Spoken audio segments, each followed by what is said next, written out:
আসসালামু আলাইকুম রহমতুল্লাহি ওবারাকাতু। সম্মানিত ইমানদার মুসলমান ভাই বোনেরা, আশা করি আল্লাহর অশেষ রহমতে আপনারা সকলেই ভালো আছেন। আলহামদুলিল্লাহ। আপনাদেরকে আরও অনেক বেশি সুস্থ রাখার জন্যে, ভালো থাকার জন্যে আমি কোরআন এবং হাদিস থেকে একটি খাবারের জন্যে পরামর্শ দেব ইনশাআল্লাহ।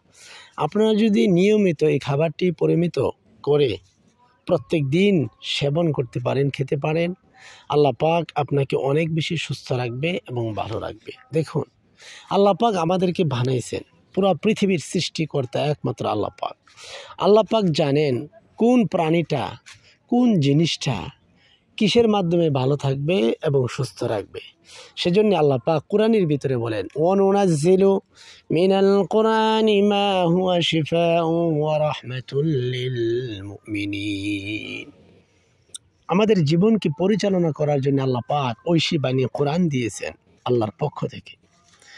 আল্লাহ পাক এই আয়াতের ভিতরে বলেন, কোরআন হচ্ছে মানুষের জন্য রোগ মুক্তি, রহমত স্বরূপ, বরকত স্বরূপ।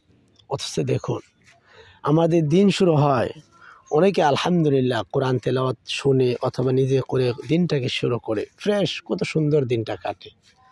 সেজন্য আসুন আমরা প্রত্যেক দিন নিয়মিত করে অন্তত পক্ষে সকালটা নামাজের মাধ্যমে, ইবাদতের মাধ্যমে, কোরআন তেলাওয়াতের মাধ্যমে, কোরআন শোনার মাধ্যমে শুরু করি।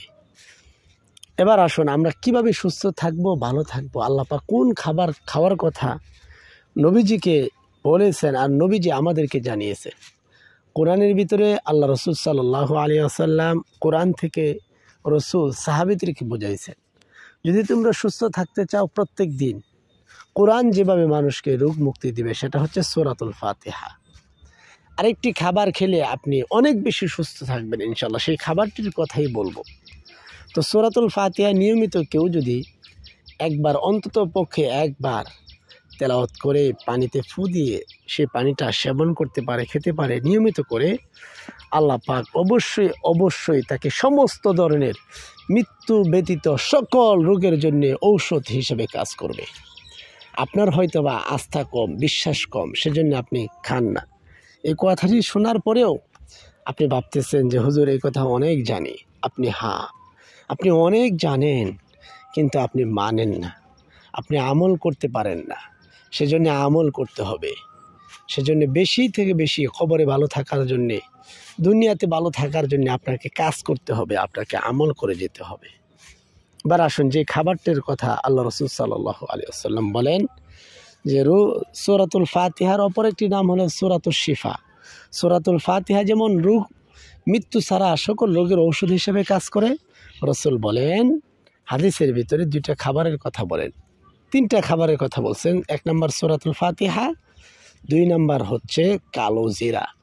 কেউ যদি কালো জিরা খেতে পারে নিয়মিত করে, অল্প পরিমাণে, কালো জিরা বিভিন্নভাবে খাওয়া যায় আমাদের এই বাংলাদেশে, উপমহাদেশে, অর্থাৎ দেখা যায় যে আমাদের বাংলাদেশের মানুষ আমরা অনেকেই ভর্তা করে খাই, আবার অনেকে চা, অর্থাৎ লাল চার ভিতরে একটু আদা, একটু কালো জিরা দিয়ে তারপরে সেবন করে খায়। অনেকেই তারপরে আপনার বিভিন্ন খাবারের ভিতরে দিয়ে কালো জিরা খায়। আবার অনেকেই দেখবেন যে সালাদের ভিতরে দিয়ে খায়। আবার অনেকেই তরকারির ভিতরে অল্প একটু দিয়ে তারপরে বাগার দেয়, ডালের ভিতরে দিয়ে বাগার দেয়। বিভিন্নভাবে খাওয়া যায়। আপনি 3 আঙ্গুল ধরেও অল্প পরিমাণ, আপনি যতটুকু অল্প পরিমাণ, একবারে বেশি খাওয়া যাবে না, একদিনে খেয়ে আপনি সুস্থ হয়ে যাবেন এমনটি নয়, অল্প পরিমাণ।